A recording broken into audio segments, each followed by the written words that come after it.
Arkadaşlar bugün taşındık.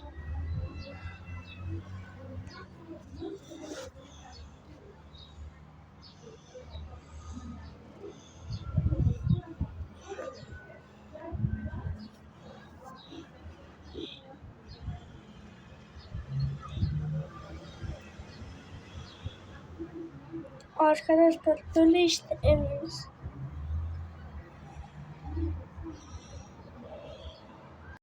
Böyle işte görüyorsunuz. Bayram. Taşındık bayramda. Evde misafirler. Bayramlık üstüm nasıl? Ha? Yok bayramlık üstüm nasıl? Ne benim şaşa.